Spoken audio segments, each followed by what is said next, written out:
Hello, ladies and gentlemen, 'tis I, Michael A. Grimm, aka the Multi-Voice. I have many voices, but one opinion. And today, I want to give this video is a shout out to a certain YouTuber, which I do admire. And he's a really brilliant YouTuber. And I'm making this just for him because I heard all the problems that he's been going through, and I will explain to them what they are. And the YouTuber I'm going to be talking about is, of course, Austin McConnell. Now, Austin McConnell, one thing I've heard from him, he made some really awesome videos, and one thing that he made that I did not know anything about, all my life I always thought that Frankenstein was the very first science fiction story ever written. But much of my surprise, I saw his video, and what he said in his video that the very first science fiction story ever written was, of course, a true story written by Lucian the satirist.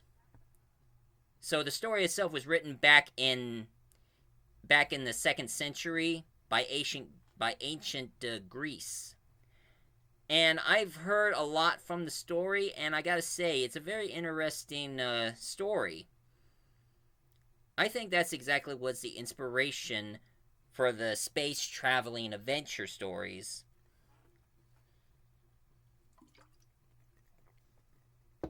So big thanks to you, Austin, for sharing the information of that. I wouldn't have noticed about A True Story by Lucian. But one thing I've heard that got my attention the most is that he was trying to create his cinematic universe, which he calls it the bargain bin cinematic universe, with public domain superheroes, and these are the group of heroes he created.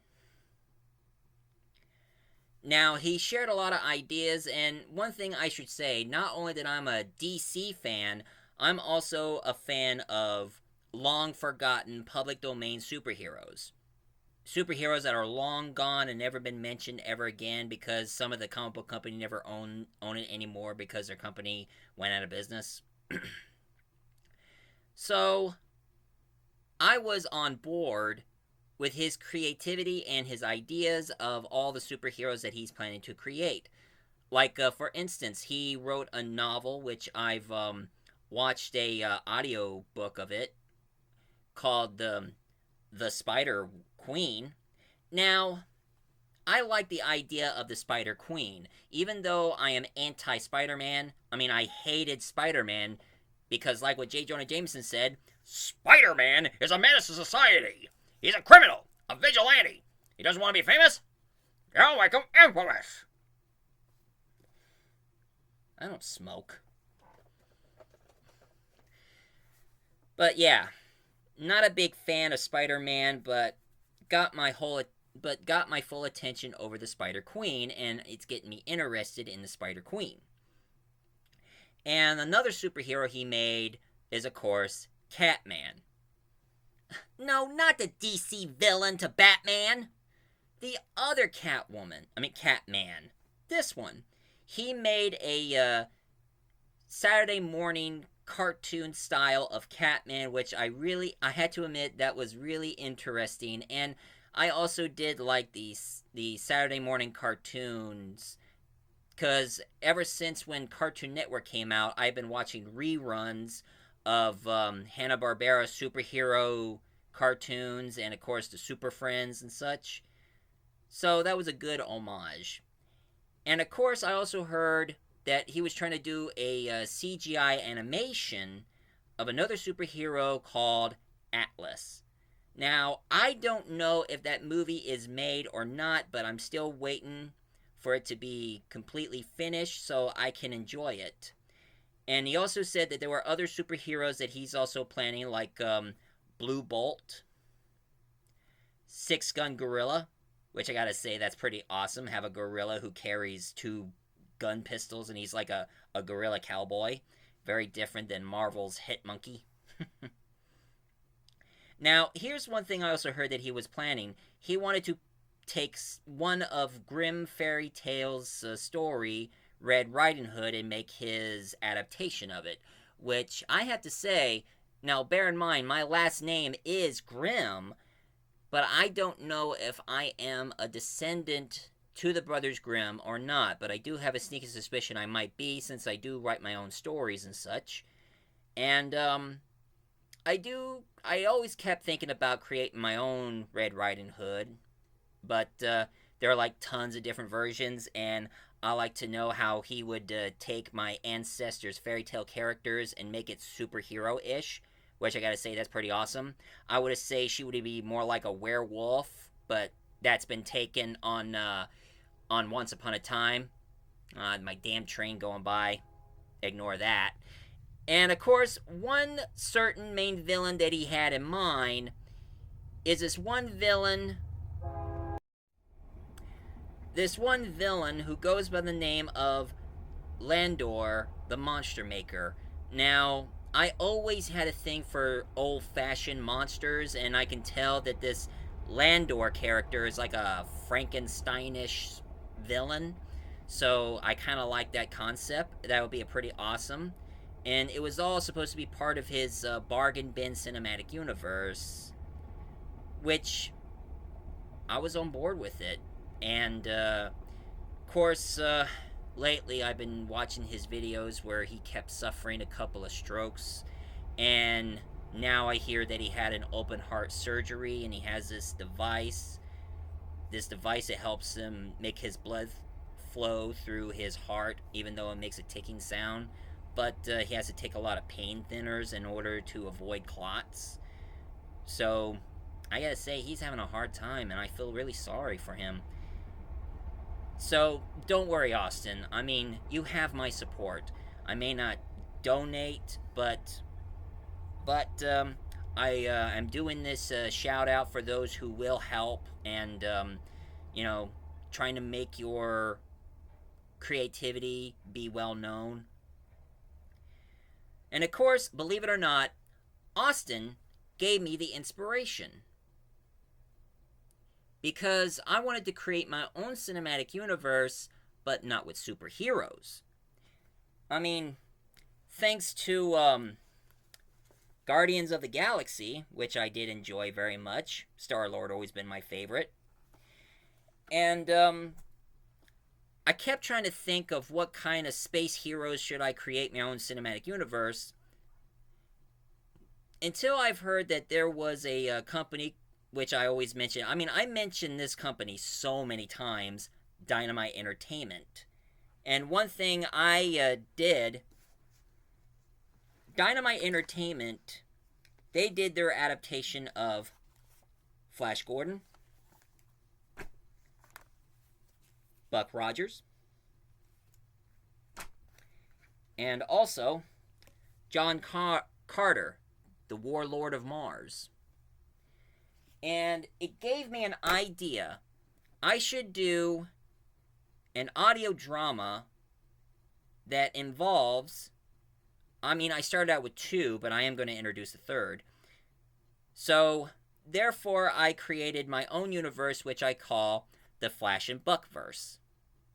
And for those of you who are wondering who is the Flash Gordon in this, that's my good friend Jericho Kane from Ohio. He's the one who does the voice of Flash Gordon for my audio while I'm doing Buck Rogers.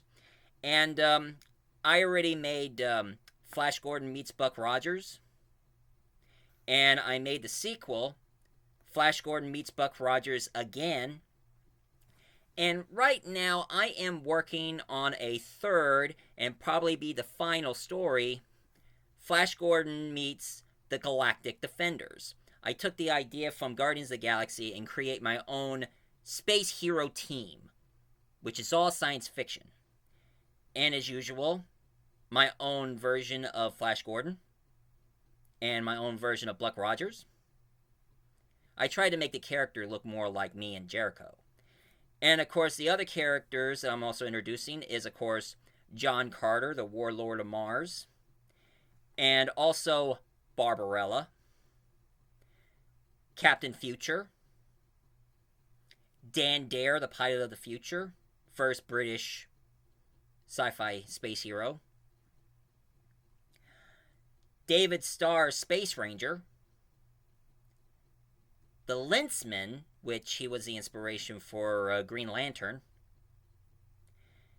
Now, this character was from the public domain and nobody never did any adaptation of her, so I decided to take her in. Mista of the Moon. And the character that I'm going to round up throughout the whole entire group is, of course... Now, I wanted to bring in a character who is like Doctor Who. So, I found a character who was the inspiration of Doctor Who, Dr. Omega. I decided to let him be the one who gathers all those other groups and formed the Galactic Defenders. And how the story go, they're going to meet John Carter's arch-nemesis, which his name escapes me, but he's a white Martian, and what he's planning to do is he's planning to genocide all the species throughout the galaxy so his white Martian can colonize other planets and all. And that's the idea I have in mind. So, even though I introduced all these characters, I also wanted to focus... the main villain would be John Carter's arch-nemesis. And that's what I'm doing right now. I'm still working on the script on the third one. I just need to think up some ideas when I'm still working on other scripts like my Doctor Who crossovers and also the Murder Mystery of Cluedo and tons of other stuff I've been working on. And thanks to Austin, who inspired me to create this. If he didn't share his idea with the Bargain Bin universe, it wouldn't give me the idea to create the Flash&Buck-Verse. So I gave that to you, Austin. And I want you to know that you were one of my inspirations that made me want to create my own cinematic universe. And I know what you're thinking. Why am I making them all audio? Well, it's because it's a lot easier that way. Because I have a soft spot for audio dramas, and I love old radio shows. So that's why I'm making them into audio dramas. And if you're working on any of the superheroes, and if you want a voice actor, I'm available. Because I would love to be a part of your creation, Austin.